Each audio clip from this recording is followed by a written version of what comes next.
तो उदार चरितानम वसुधैव कुटुंबकम उस जमाने में लिखा हुआ है जब ज्यादातर लोग कह रहे थे कि ना, जो हम हैं वही हमारा परिवार है, बाहर सब दुश्मन है। और यहां हमारे ऋषि मुनि कह रहे थे नहीं, आप अगर इसको बड़े दिल से देखें, एक ऊंचाई की नजर से, तो सारी दुनिया हमारा ही कुटुंब है।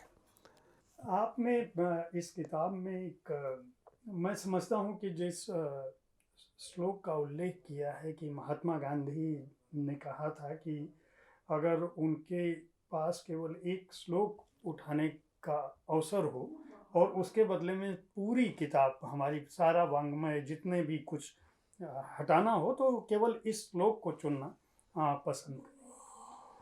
एक तरफ ऐसी महानतम संस्कृति जिसने पूरे विश्व को अपना भाई बंधु माना, हर जीव में आत्मा को देखा, ईश्वर को देखा, उस संस्कृति में ऐसा क्या हुआ कि हम वर्तमान में, चूंकि ये आपकी किताब का सबसे आखिरी हिस्सा है, लेकिन मैं चूंकि आखिरी हिस्से पर बात करूंगा क्योंकि हम लोगों ने शुरुआत जिस जगह से की है, आपने लिखा है आधुनिक गणतंत्र की चुनौती हिंदी में।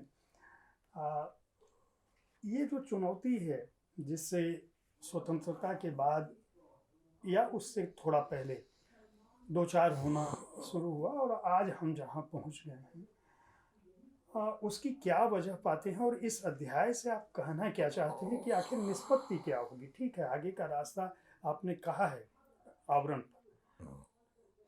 देखिए, ऐसा है कि हिंदू संस्कृति, हिंदू दर्शन की कुछ मुख्य स्तंभ है और वही कारण है कि वो आज जिंदा भी है, आज जीवित है।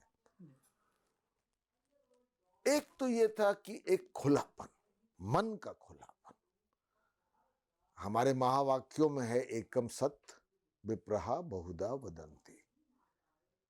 सत्य की कई परिभाषाएं हो सकती है। जब मैं राज्यसभा गया तो मुझे अच्छा लगा कि उसके मुख्य द्वार पर सबसे सामने लिखा है उदार चरितानम वसुधैव कुटुंबकम। और ये क्रांतिकारी सोच थी, क्योंकि जिस वक्त ये लिखी गई थी तब ह्यूमन सिविलाइजेशन लगभग प्रारंभिक एक दौर पे थी और जो छोटे छोटे गांव वगैरह बस रहे थे उनमें, या ट्राइब्स थी, उनमें ये सोच थी कि जो हम समझते वही सच है। और यहां हमारे ऋषि मुनि कह रहे थे कि एकम सत विप्रहा बहुधा वदंती, नहीं, सोच बड़ी रखनी है। आप ऋग्वेद अगर पढ़े तो उसमें जो नसीदिया सूक्त है उसमें कोई ऐसी बात नहीं लिखी गई है जो कि आदमी को, इंसान को खुद सोचने से बाध्य करे।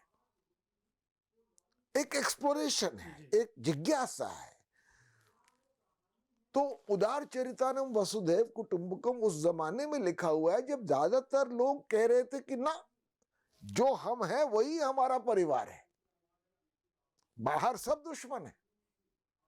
और यहां हमारे ऋषि मुनि कह रहे थे नहीं, आप अगर इसको बड़े दिल से देखें, एक ऊंचाई की नजर से, तो सारी दुनिया हमारा ही कुटुंब है।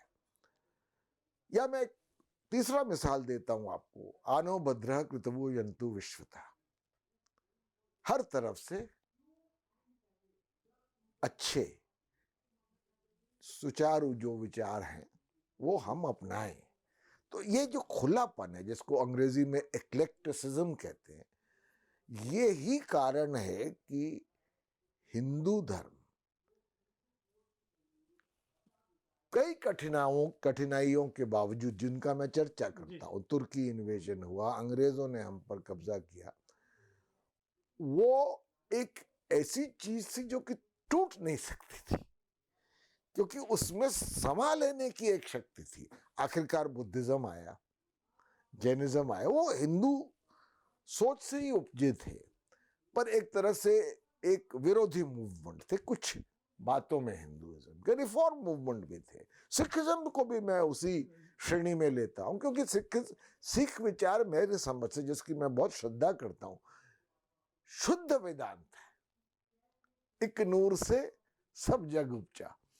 तो ये सब इनसे निकले और उन सबको हिंदू धर्म ने माना भी, उनको अपने आप में एक तरह से संभाल लिया। हमारे यहाँ पुरातन समय में राजा महाराजा थे जिनकी परिवार में से कुछ लोग विहार में जाते थे पूजा करने, कुछ लोग मंदिर में जाते थे।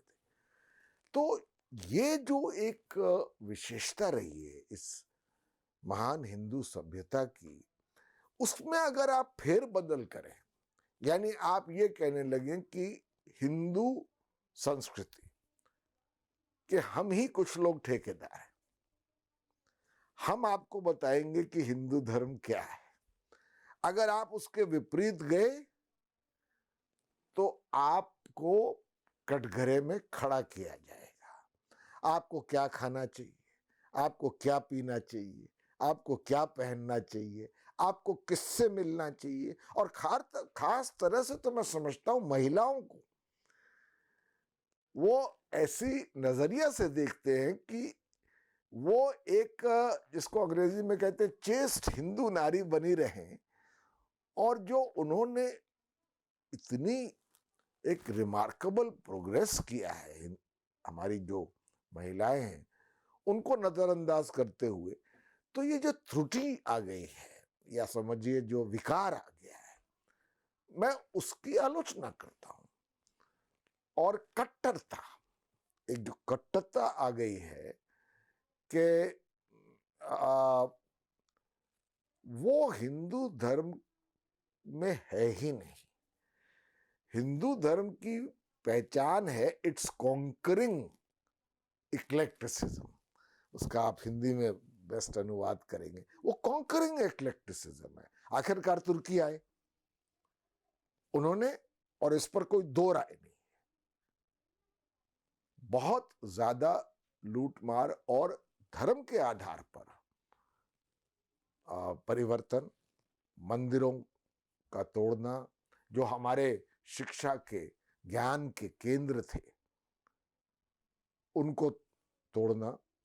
आखिरकार नालंदा जब जला तो कहते हैं कि 1-1.5 साल तक उसकी लपटे नहीं, लाइब्रेरी की इतनी मैन्युस्क्रिप्ट्स थी पांडुलिपि की, वो जलती ही रही। तो ये सब ज्ञान के भंडार थे।